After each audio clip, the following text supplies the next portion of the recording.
wo baby a no na mo ane eto no egu na chi ho no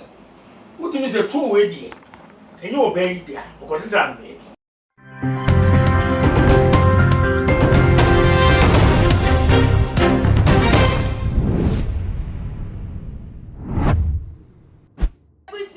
Mema obibia akwa badiba too much GH munya ba mo son for Mercy Car and me dey trending news ba be so mo eye arewo sem a esi ene se eye abayo bi a wono no wakwa extending the backside che se akwa the bottles nanso anko wieye akwa wrong kra ene se eye le tun a che se wono ne buta ene se anka wo ko hihye send ye be ya eto ni be peja no ho na che se be bi ahia na wa admin no ye ka sei eto no ankoye achia na enye se achia keko afi wona mo no so ni gu form a che se ye nye wo bi ensom na eye arewo sem na ni na emu no aye se eye tufu na wo anti a wo ko anti agina say youth aban be bro ma ba Chese omu de enyo mu ni mu ani se adwin omu dwin ani se me body then na me body like me pe shape omu pe kwantia de enya shape de abo ewuwu bra chese le queen nyoma aba se de slay queen obi asori o si wo slay ni na echi na akofa esan na akofa musuo te se na ye nyi abayi ye kan waji na ni so ankasa na ni na emu na aye ana omu kwa akoye to na aya mi biso mo say omu hu sense so so ana nye chienche nyina na ye sika kokko wo mu say wo ade ni na nkwan na so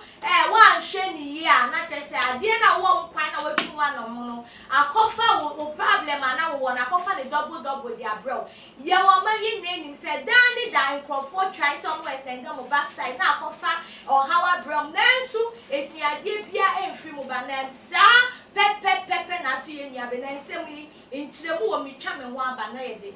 abrew yo too much GH nie Ghana for ahwefo etiefo onipa bi a won subscribe e wo too much GH no subscribe wo na ehintasem ensem a ebuafa oman Ghana so e na ye de bremu one god nie the only one god in GH eho ana de bia mehwe abrochefo ene Ghana for mo wi safa na ina me recommend emamo too much GH kra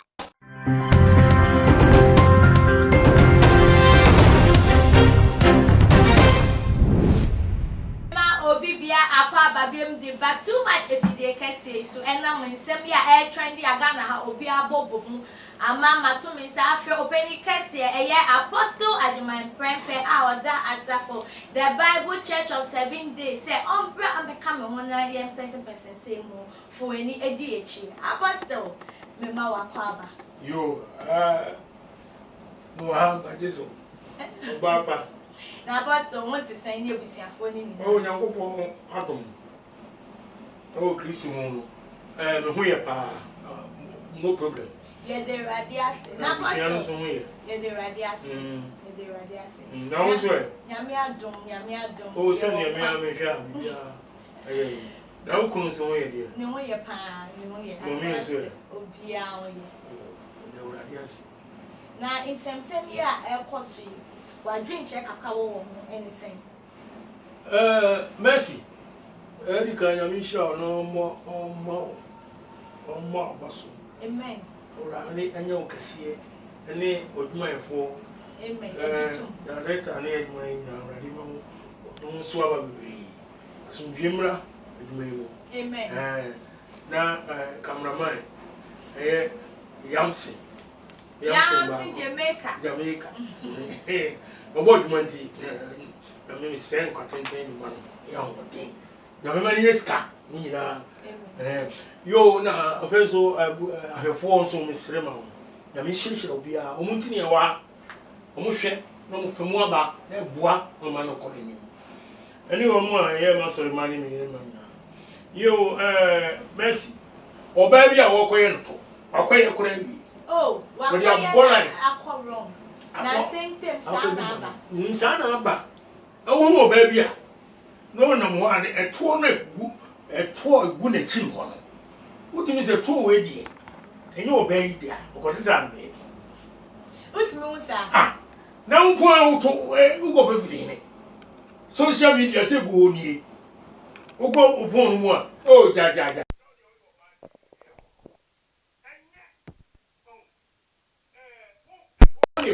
So who said Ghana for member, your petrol. Your petrol. Ghana for member, Pedamayo. Now, Pastor Ghana for member petrol. Hey, Ghana for member.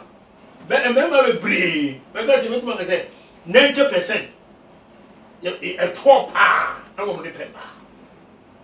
What do you say? A 12 pound will depend. 90%. So it is what Barbie or no need to. Neze na abefu fidi abeni ade say surgery ne so operation ni ade yetumi eyi usa ade ani moja ne niam bi di hihesha woto na wonu say wonya ho so so wo ba ko yebi emementi bema binti wo ko yere tukuntan ena say we ni de no abaw wo say ko ehwie egu yo ne de wo behunu ni ne de ma no behunu ni hwe ayi Matthew 5:27 to 28. Already Yesu can say. The Osho ba na ne kondono. No afan wona kuma mu dada. The Osho ba na ne kondono. No afan wona kuma mu dada. Just wasa ware. Kanin kan wo ba koda. Titino. First ba na Yesu nyama ya. Ono ba obo so ba na ote asem na ne koda. Na nye oyere. Neye bi obi yire anase oba bi o nware ya na ne koda obra onwa anu a eje se wasa ware eje se watu nya memra du be ko bo nsam bi se de baba yesu se wo hwe oba no wonam no ba bi wote tropum ogina bus stop ba bi wo twam won kwanchen wo gina fi anim na ehu na hwe no na kwando e de na be hwe mo ba kwando mema de pa eku mema kese e na oba ato. And I send my baby, I'm falling. I know me can say 90%. Oh, remember 90% the petrol. Papa, I know what and then remember the do no. If you go back, sir, no man or how no man is the one who is adding it. No, be also wearing a coin, the tunic. You want to say that check about no money. You're an apostle, send I will see coming, say. Ghana mba mbema petrol na mba nso mu se mbema petrol ni shape ne sa kebi Coca-Cola mu kan Coca-Cola shape enu ti se sa na mu kan Coca-Cola tete Coke na on bottle no ase so ne so baka na ase ne jiro aha na nu na wo kase na wo si kan mba bebetu ana mo ko extend o mo backside na me pese me pusa se ena mo be man your be ma painting say oba de no koto sansa ye danger because sa eto no mo ye no between life and death ye papa won and san na ma chichichi fact no de aye ni omo de be ye ma eto na ba na say oba take it that risk because be maybe be appreciating and be maybe be pen ko take it na mo na yo me that's you mercy on say 1 Corinthians 10 verse 1 to 3 o kan se mi o se ye odi bibia ho kwan enso ye ni na ye adi nyina ho da kwan na ye ni na ma nkoso so ti ase ade na wo koye ho pebi o se ka o se utimi ye bat emwa ma nkoso no ense se oba etimi koye saade so ena se di akoye ni se ai se wa anye bia no oni mie we wo ba na o siso no se wa anye saade ni bia say there's a member pew there's a member pew you want de natural wo de natural wo ene bebre so akoye surgery ya tete ne srade ne nam bi ni moja ne ade ne ye na ye kuntan na ko fa tro braba so enti se de be ya be ma be hwe no na ne ko be do no na say o de agiska o de jiade sa na mo ma ne kanu ye de jiade me de jiade wo de jidi ade ne ska ya ska no mo de ko penti o be ya ne turu kakraka kuntan ena awie no na abon tiri so na fe aye ya re kesi ama no na mu no wa fam kura hwere ne nkwa apostle enye ni na yesika o obebi wa na mo pe bi o de ope na nam se me ope be ma bi nti na wo hwe be ma no pa wo pe no be ma ne pe mba foforo because of onu ni shape bi a e bi a enkoyie e bi a wo ton no by moderate normal but o hwe be ma ne pe na wo twi ni na a e bi a wo no ehu ana wate no omo woton se oba tu ana mo no so kopeto ni bi because be ma no ne te no ana be ma no on life mu no opembe omo woton ana yo uze medical catcher say emema dupo na pe oba woto edidi oni ne ohun se bia ni boy no chesi girl bufro na girl no to hyehyene na obekwa akoye ni bire ene cover trouble no ba ese na ni ko bire se se be ma no o jane chi je ko fo ba bufro no a scanner be ma de ma no na be ba bio bio eti so otra ya na se eni bire ni nti obi o kasa chen kra wontie o kasa titimire osofo obi no wo ma bienu ye friend eli sofo ni won ye friend eli ni mama no ni ade no ni o mo so de otu o mo wo tie o ka bibia o mo tie o mo ni emi ema edida asori fie na go ba asori dem na obi go ka je papa no friend kwara itnase a obi emura no bi o mi ya no mo ye asodi no na di we ni nyina ba eti nyakobo kun kwara ni nyina tugu yi eti ema no omo ye saade no wo ma wu kura nkaye nyakobo be punish won papa na sa asizu ko mo sa nyoma katua awurade ayi Galatians 6:5 was obi ala be soa ono ana de soa Galatians 6:7 was say onipa de wudua no anu na obetwa wudua no honhom a wona honhom betwa da nkwa na wudua no honam so a wona honam betwa de apro wo edi ya wo so de ye na de abo life na de nyamema na onya usika ahode ni ade no nyankopɔ se wodua niema bi honam mu etu betwa de apro ubetwa de apro ye automatic enti se ono ko ye ne se wonya de apro no a bible kan no wo twa ene ogusu a wo twa na wo huna mane to be bia wo ye sa de bibia wo ye sa de bia wo problem de nyankopɔ nso so ema ayi adeswa kese enso awo mu na mu nya ye no mu emanwa no omu ha dwene o apostle as I say the pressure so we say na bia phone kuta pressure wo say na bia ayi phone kuta o onko so no de ekro apostle say the pressure na me dey metimi aka say pressure wo so wo kura wan hweye ne se wo kun ayi ma ye to akesi so no na one here na very to ye jukun because of what also apostle aye wo di ade wo di benku na me say one hwe ya don't think I say mra so nyame pam mo simple because aye wo di ade say wo di na nyame pene so dia benku na be yes apostle ye ko ansa wo wo share sa say impression aba ne say to na ya wo fe hips na ya wo fe ase obia adwen ne wonam ho ni look ho na me pese mbusa apostle look ne na ya agese wo to na ema oba wo sipi ana ase wo ho ye fe ana wo to na ema wo nya kunu papa yo merci amizira o se medical ka kire o se mema 90% ene pe oba wo to a efe o se oba no to efe kama girigina ho a mema be pray ye die na wo ha ohunu ba bi sana agase ayi primary ya bona ba na apostle pese me no o ye wa na ni abere no na be ma no o pese o change wo ba no so ena body na wo ye ne sa no body wo de kwe Ecclesiastes 12:7 wo se oni pe wu a the tear be sa akọ the tear body no be kọ the tear na wo mu na sa akọ enyankopọ de ma ye nchen so tete eti wo body ni pedua no e na tear na na tie na wo ye ni sei ena odi jiska ya nipa enkai na mana dwene ma so se wono ni pedua na odi na mo ho ana se nipa ye tete we body ni ye na tie enfa so bia ni so embre mi be ba enfa so bia ma so wo to no so wu a wo to ne so no wo be go fe si Nyankopon sa jini na wa ye no wo go to papa Yesu ho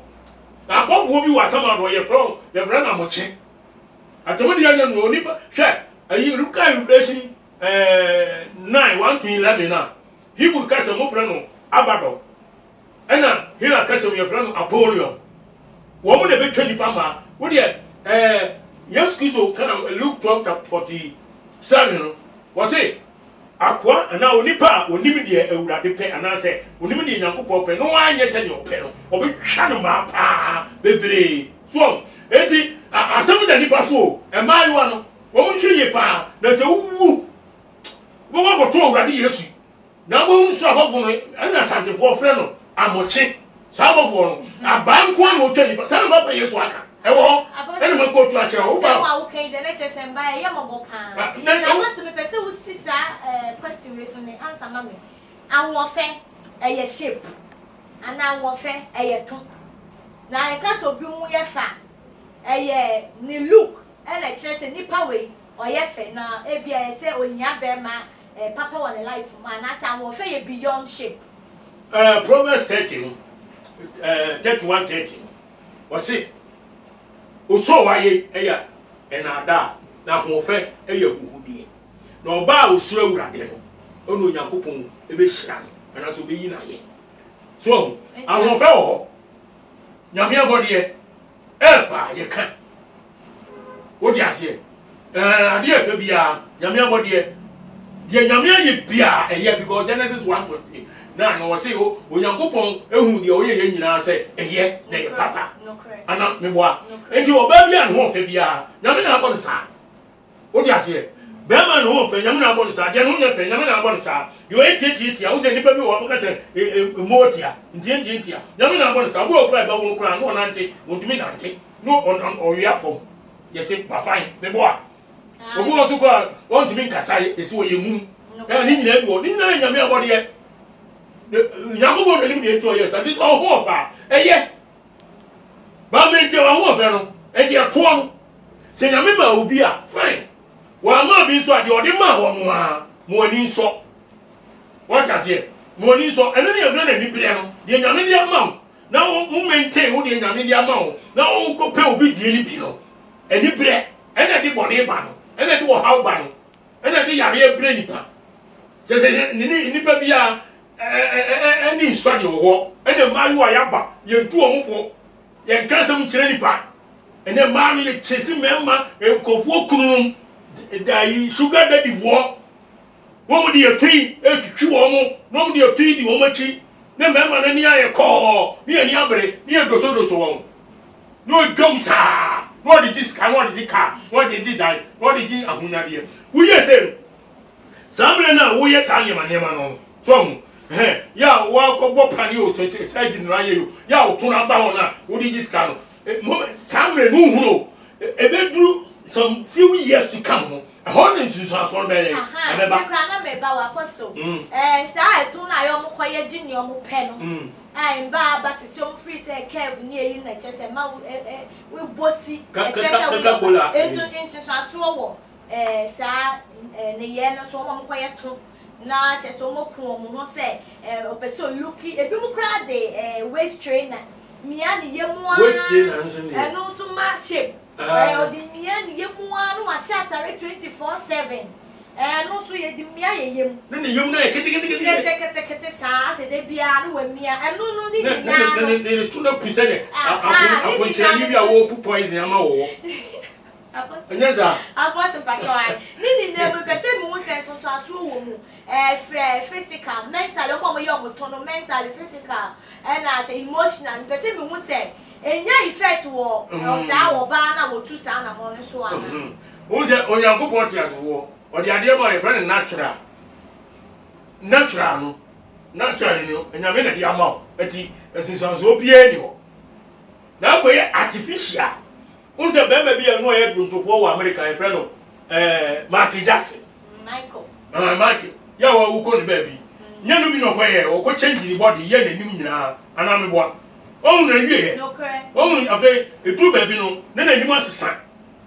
no ye basa sika so ko tua o de ye sa yeska kuma o afi de o kasa bua no bo no fe ani o de awu afi wiase you say go maintain the body ni sa ke bi kura sa me o da so tia sa na ma no so ye Enti o man no mo yes ano so se de mark Jackson ko ye ne de no a enyan sunsun so bɔ ne a ekum ni ntam no sa gas ni nyina wo mewu and 10 no kula na me ka chawo ada be no kula ya wo kan di ano ɔhye bebreti o me ka sa se ne wo body ano but me pese wo defend wo no kra na wo ka so mo bewu no wo defend me mo dia se mo di Bible na eka oh apostle me bo dia say Eti so na apostle ye mre no kontina wo bɔ ne tofa edi no se de man no eye no enye eti ese o mutai so because ne o mu ni say ye boni o ni nyina so ye boni mama nkai we fan twa to na ye conclude ye discussion why apostle so uti matepa aya no wa bɔ ne tofa ana me kan e wie ma basisi ana me kura ye friend baby den Hosea 4 verse 7 and 8 tio o say wo koso dore no wo koso ya me boni say population le do so wi ase no boni so do so wi ase wo koso wo koso ya boni wo mani mo nyam no me dan na hohora wo say ni mo nyam de ma nipa wo mo ye koso ya boni no obe dane na nguase enti wo se oba we say wo se na nimo guase oh eno di agin o obi nyame wo ya de bi na se nye ni yankopɔ kasa kyerɛ nyame asɛm wo asɔre wo ba wo na so untie mu asɛm na ba ye do ba woni na guase na wurade ka no verse 7 no o say verse 8 no me man bɔne ye omoduane na wo mu yo eye wo nkra akɔndo hwɛ ena aduane ye ni peki nga asase so de bɔne eno ba bro kan o se me man boni ye wo moduane ene ye tu ni pafo yo bi apen wo ye me boy me girl emrantie mabawa nkwalante toa wo mo nyina ye bi no mo ye tui wo mo ye no mo de penema ene saka wa fo so ho pa ene wo mo anye sika no no mo se so mo go mo kam no mo kwatena club o se disco se here wo mo to so wo de o ma ji saka wa wo mo de o ma ji saka wa se bu so o de futu obi ha wo I de ma everybody has some there no correct no correct e ti me me futu na kram be ma e ma yo na ya si so no se o de ko mama e bia na obi kan na adwin se wo kwa akoye bi ai ne so wo chan kra na se no pe kra obi koye na so akoye kra ba wo ti ase e ti ma yo young girls am si so esrem won se kra mo twene ewiase hubudie yemfa nkɔhwe daakye wo be ja bibia ho ewiase ni mu ni yema nyina no emmo nipa emema odi akire di akira emmo ga bi se no emre bi social media wo se emema na won na ono mo da be 250 ada wa bodam die na ya etimi sew jai enye emmo esusan so bebre ebe fire dwomama bere aba ho che woni nso begu ase enti mi srem mfa mfa nya futuo na ye kono ye ka no ne ye ka asomdwe nka mo se mo atemase ye mo jade mo ko ya enye mo to no a mo ye ni hunahuna mema eji ma ema bi kunu no ene ade no ene mo ate ase agya ya na mi nhira mo mi da mo se poso adma prepare no mo temi kan me no manie frame maiwa mo frame na mo ni nkomo why 0544 262614 0544 262614 and 02070 200 11 02070 200 11 me da maso bebere Yakobon hira emaiwa ne Ghana fo nyina ayo amen ayo ebusiafo aha ena discussion ye dey mu ebesi na adwinkyere hu behia pa adwinkyere bi a wo fato ye comment section wo fama ye na won subscribe ye so na wa bo won de na wa subscribe say na dan da ye djumedie bi free too much GH if de kese yi so a won sa ebeke bi na wo like na wo share e de maye eye munyi aba mo somfo Mexican na ne dey so me di trending news yi ebremu aha ena mre be ma me kwan na me di mo esi dasene ye besa ehia bi makra mo Too much GH. Me did that say Japan. A break PM person TV. Me show too much GH.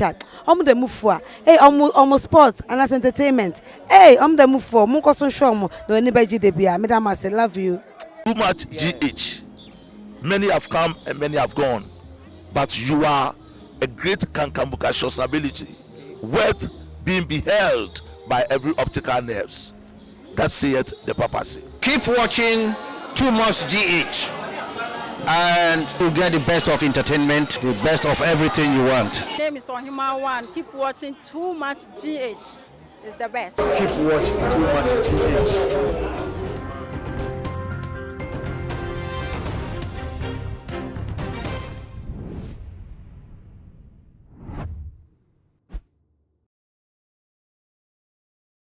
Too Much GH. Shout out to